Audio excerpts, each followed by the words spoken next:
Welcome to the Key Chapters of the Bible podcast. This is a daily podcast that's going through the key chapters of God's Word.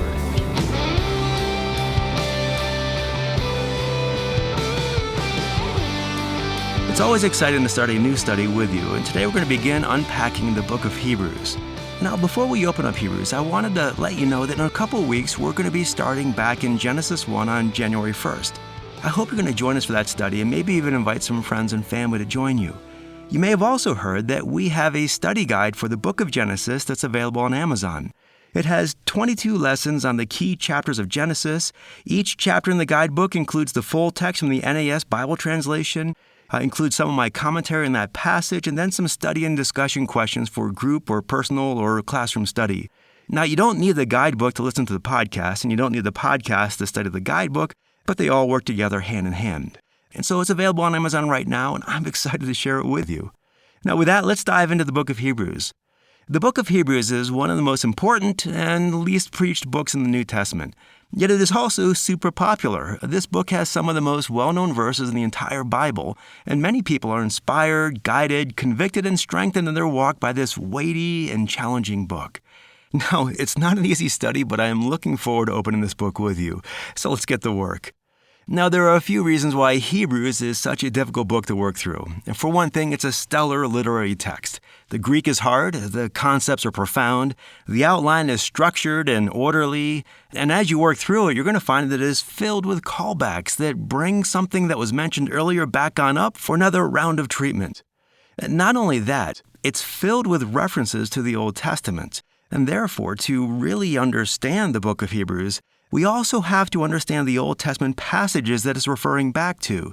One more thing that makes this book challenging is that it includes some very controversial material, though I think that we're going to see that much of the controversy is answered by reading those passages in light of the Old Testament. In fact, if you've been listening to this podcast all year, I think you're going to do just fine. Now, as we begin our study in the book of Hebrews, we also have to cover some housekeeping material like author, recipient, and setting. Normally, it's really important to know the author of a book and when he wrote it, who he wrote it to, why, things like that. But we don't have answers to those questions for this book, but we still need to cover these points. So let's start with the author first. Who wrote this book? Well, if you have the King James Bible, it tells you in the title that this letter was written by Paul. Probably not. For one thing, the title was added many, many centuries later after this letter was written. The early manuscripts don't have that title. Second, it probably wasn't Paul because of the significantly different writing styles. Now, sometimes when scholars talk about different writing styles, they're really making a mountain out of a molehill. Not so with the book of Hebrews. The writing is so different from Paul's other letters, it's kind of like comparing the Declaration of Independence to the Evening News. It's just different venues, different ways of communicating. Maybe at times there are similarities, but more than likely that's just because Paul and the author of Hebrews were both communicating God's inspired message. Beyond that, Paul probably was not the author. Now, sometimes scholars suggest a close associate of Paul, like Barnabas or Silas. I wouldn't be surprised if that were the case. But the fact is we don't know, and for this podcast, I'll just refer to the author of Hebrews. Now let's talk about the audience. And this is important because who we understand the audience to be will impact how we treat some of the more difficult sections of this book. Now, there are several theories about the audience, and having preached the book myself, I believe this book was a general letter written to Jewish people, hence the name Hebrews, and that these Jewish people were trying to come to terms with Jesus. Now, if you remember from our studies in the book of Acts, once Jesus came and was crucified and then resurrected, the world had to contend with what to do with Jesus. Many people who were opposed to him before were suddenly not. And so the book of Acts shows how the gospel was turning their world upside down, and Jewish people were recognizing that indeed Jesus was their Messiah and that he had brought the new covenant, and they were stunned by the grace and the mercy of God who would continue to hold out this new covenant to the very people who had just crucified their own Savior and King. And yet that's how God is, merciful, kind, and patient. And so all kinds of Jews were coming to Christ, and this book was written to them. And so this book looks at Jesus through the lens of the Old Testament, and it shows us, or shows the reader, who he was and is, what he did and how he fulfilled the prophecies and how he brought the new covenant, and how they should live now as they wait for his return. And so this letter teaches and exhorts and motivates and inspires and convicts and bolsters the Jewish believers' faith. But if this was a general letter intended to be used in various situations, the author also understood that when this letter was read, there were going to be Jewish listeners who wanted to hear what he had to say but weren't sure they were convinced about Jesus yet. And so to them, the author gives all kinds of warnings that we're going to be dealing with as we go through this letter. I believe now there was also a third group of people that the author was speaking to. I believe that the author recognized that some of the people who were hearing this letter were outwardly receptive to Jesus, but inwardly having second thoughts. They had gone on record as believing in Jesus. They were excited about the idea of his return to establish his kingdom. But now that they have made this public profession of faith in Christ, and now that he has not yet returned, they're facing all kinds of heat. And rather than experiencing the abundant prosperity that they were expecting, instead they're finding difficulty and persecution. And I believe the author is warning them and encouraging them to hold on to Christ and not let go.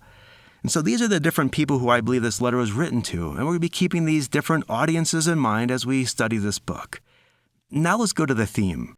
The book of Hebrews is very linear in its progression. It's almost lawyer-like in how it lays out the explanation for why things are the way they are and what God is doing about them and where he's taking us. And so in this lawyer-like manner, the author will show us that Jesus brought the long-prophesied new covenant. And the author is calling his readers to not only enter into covenant with God through Christ, but to let go of the old covenant and be willing to endure all of the trials and difficulties that decision might bring. Jesus is worth it. He's the only option there is. And now that he has brought the new covenant, to reject Jesus is to reject the new covenant that God has with mankind. Again, all this will become clear as we work through this book together. For now, let's start our study in Hebrews 1, looking at verses 1 and 2. If you look at verses 1 and 2, it starts out by saying, God, after he spoke long ago to the fathers and the prophets in many portions and in many ways, in these last days has spoken to us in his Son, whom he appointed heir of all things, through whom also he made the world. Now, these opening verses establish the fact that God had spoken to the Jewish fathers back in ancient Jewish times. In the past, he used various prophets and communicated through various means. Now, in these recent days, he has once again spoken to them, but through Jesus. And Jesus is not like the prophets of old. Jesus is the Son of God. And as God's Son, Jesus has always been around. There is no time that he did not exist. In fact, he was part of creating everything that's been made. Verse 3 says, and he, Jesus, is the radiance of his glory, the Father's glory, and the exact representation of his nature. And he upholds all things by the word of his power. When he had made purification of sins, he sat down at the right hand of the Majesty on high. And so Jesus is really not like the prophets of old. He is the God who upholds all things by the word of his power. Not only that, he is the final and complete offering of atonement for our sins. And not only that, he was raised from the grave and ascended to heaven and is right now at the right hand of the Father. And this seated position here signifies his completed work. And so these first three verses give us several key truths. First, Jesus is the Son of God and part of the triune Godhead. He is our Creator, and he upholds all things by the word of his power. Verse 3 says that Jesus is the radiance of God's glory. He is the exact representation of God's nature. If we want to know God, we need to look at Jesus. He upholds all things by the word of his power. Right now, his word is holding all of us together so that we don't fly apart into a million particles. Our lives and everyone's life is intricately connected to the word of Jesus. Second, his work of atonement is now complete, and he currently presides over his work from his throne in heaven. Now, we're going to be unpacking the nature of Jesus' atonement more when we get to Hebrews 9. Let's go into our third point that we see here in these first few verses. Once again, we're seeing that God has spoken to his people, and now we're seeing that in listening to his Son, we listen to the Father. Therefore, what follows is about God and from God and bears the divine stamp of absolute authority. This is what we need to be listening to. Going on to verse 4.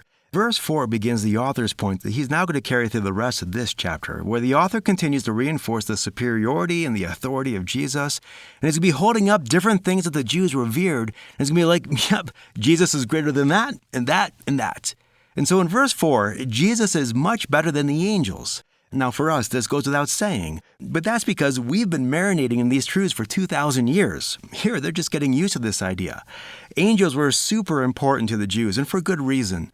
In the Old Testament, there's many occurrences where the angel of the Lord visited his people. Likewise, angels were part of the destruction of Sodom and Gomorrah, or Balaam's unexpected blessings on Israel, or Daniel's prophetic unrolling of time. And so here, the author is telling his readers that Jesus is not like the angels. They serve him and not the other way around. In the Old Testament, they were always serving the Lord, and now we're seeing that Jesus is the Lord they were serving. And so in verse 5, the author says, "For to which of the angels did he ever say, 'You are my son, today I have begotten you'? And again, 'I will be a father to him, and he shall be a son to me'?" In other words, no angel has ever had such a distinction. As great as the angels Michael and Gabriel are, they too are servants of the Son. Now, in case you're a bit troubled by that word begotten in verse 5, let's take a moment to talk about what this term means. Verse 5 is actually quoting from Psalm 2:7, which was an important Old Testament passage that's quoted a couple of times in the New Testament. Now, we looked at Psalm 2 when we were going through the book of Psalms back in May, and we had said that Psalm 2 is one of the most important Psalms in the entire book.